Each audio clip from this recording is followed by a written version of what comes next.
Hello everybody, I'm Ellen and welcome to my kitchen. Today's recipe is a fruit and oat scone. So we are going to put together that recipe, and to get started, I have just a regular glass bowl here. If you have a batter bowl, that works too. So I have my trustworthy glass bowl right here. I'm going to add some of the dry ingredients right now. This recipe will be provided for you, so if you aren't able to remember everything, all the measurements and everything, don't worry about it. You will have access to the recipe. So I am going to need a cup and a half of flour. Now I am out of regular all-purpose flour, so I am just going to use whole wheat. Okay, so let me get a cup. And we'll do a half. Okay. To this, we are also going to add a cup of oats.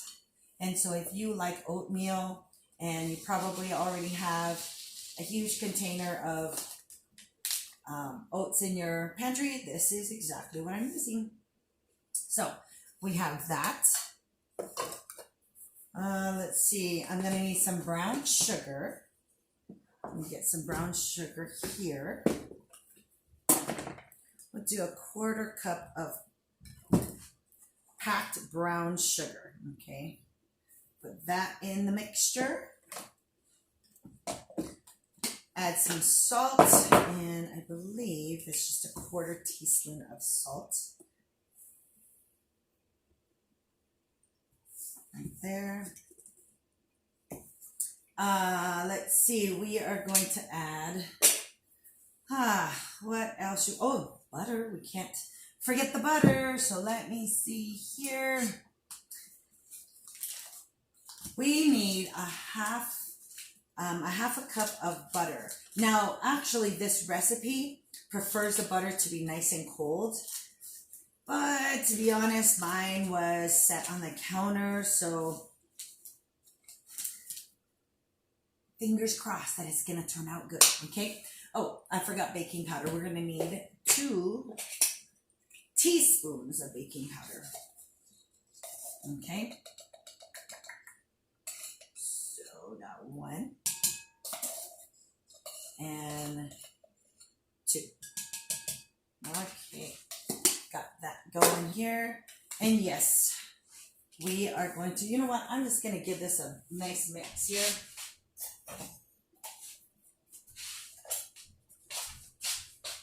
On this part. Okay, just going to mix it a little bit just to get the baking soda and the salt and all of that just kind of mixed in with the flour and the oats before I put in the butter, okay? For the butter, I will just kind of cut in little pads so that it's easier to mix.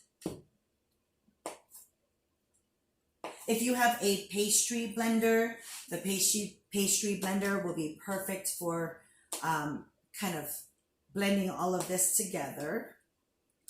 I have no idea where my pastry blender is, so I'm going to improvise and use my mix and masher, okay? So I use this tool for like mashed potatoes, anything that you want to mash, and well, I'm going to do that with this. Or you can even just do it with your hands, okay? Get your hands in there and mix everything up. Okay. And I may need to do that because maybe it's not going as fast as I hope. So anyway, just keep mixing this. Once you kind of get this blended, then you're going to add the fruit. Okay. So let me get this going. Let me mix it really, really, really good. That way you don't have to sit there and watch me do this the whole time. So I'll be right back.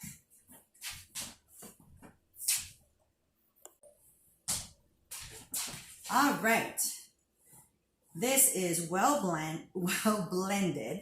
And at this point, I'm going to put my fruit. Okay, so for this recipe, you can put any kind of dried fruit that you want. But in my pantry, all I had was, I had craisins, dried cranberries, and then I had regular raisins. So that's pretty much all the dried fruit I'm going to get. Okay, so I'm going to put this in here. Who knows how long this has been in my pantry. That was kind of hard. I'm not going to use that. Okay. That too. Okay, maybe that too. Yeah. All right. So I'm going to mix this up right here. To this, I will add a half a cup of milk. Gradually add the milk. Okay. Mix it up. And then what you're going to get is you're going to find that the batter will start to stick together. And then at that point, we'll put it on the mat and then we'll roll it out. Okay. Today, I will make the scones in the 12-inch cast iron skillet, which I'm finding that I'm using that skillet for everything. It's kind of funny because I know many of us have been raised with cast iron in the kitchen, but it's really weird because I usually take mine out when we go camping. But now I've been using it in the house. Of course, it's my Pampered Chef one, so it's, in the house. Okay. Oh, this is nice. It's really coming together. Very, very nice. All right, so I am going to move my flexible cutting mat out of the way, but I'm not going to put it in the sink because I'm going to bring it back as I will need to cut this and put it in the skillet. So you can actually put this in the skillet right now, shape it in there. Oh, not right now. You'd have to knead it a little bit. And then you put it in a skillet, and then at that point you can cut it. But I'm going to cut it in front of you right on the mat before I put it in the skillet. So, set that on the side.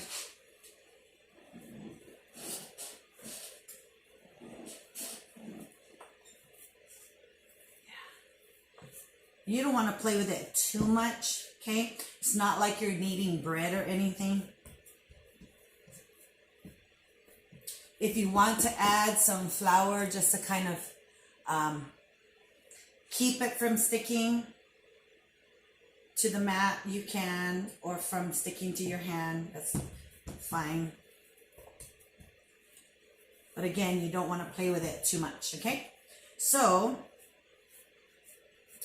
I'm going to roll it out, or more like smash it down. You can get a rolling pin out if you want. I don't think it's really necessary at this point. All right. I like this pastry mat that I'm on because it actually has kind of like a preset ring on it, and it has the size of a 12-inch pan or pie plate. So it's a really, really good guide to have. Okay. I'm gonna wash my hands.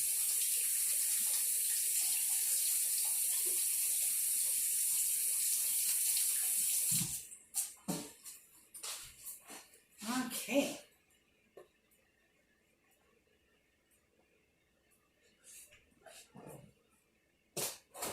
Actually, all I'm gonna do is use my nifty. You can do a couple things. I don't want to put it, I was gonna move it and put it on my mat, but I think it's better this way that I leave it there.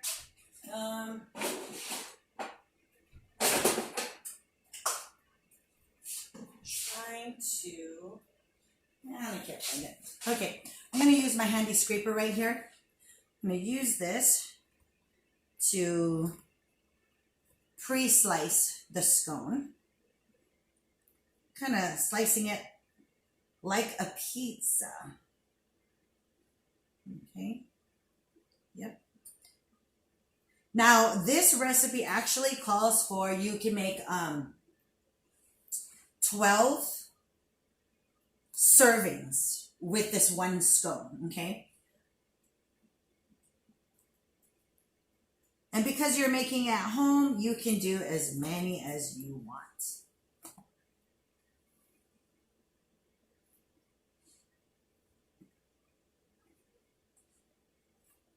Okay, so I have them pre-cut. My cast iron skillet right here is all buttered up on the inside. So let me move these items out of the way. Okay. Now, put my nifty spatula. I'm going to pick some up just like I'm slicing a pizza, guys. Okay. Then I'm going to put it inside here.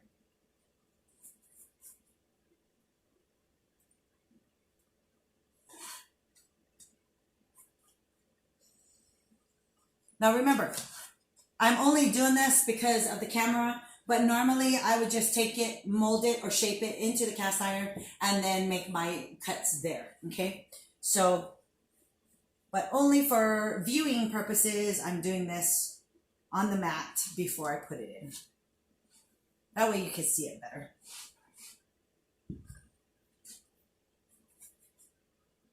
These are so simple to make, and you can get so creative with the scones. This is how you can also make like chocolate chips. So if you want to put like chocolate chips in there or white chocolate chips, you can do whatever you guys want. Okay. Push it together there. Okay. That's it right here. So to finish this off, before I put it in the oven, by the way, the oven is set at 400 degrees. And then before I put that in, I have a mixture of sugar and cinnamon. Just kind of give it a mix. And now I am sprinkling over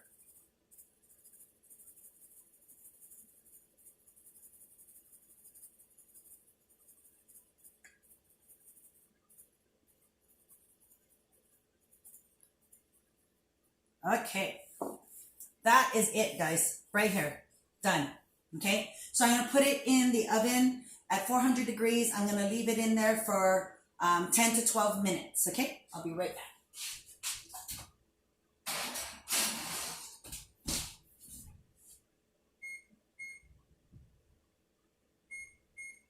All right. So it's in the oven. All I need to do now is wait for it to be done, and we'll be right back.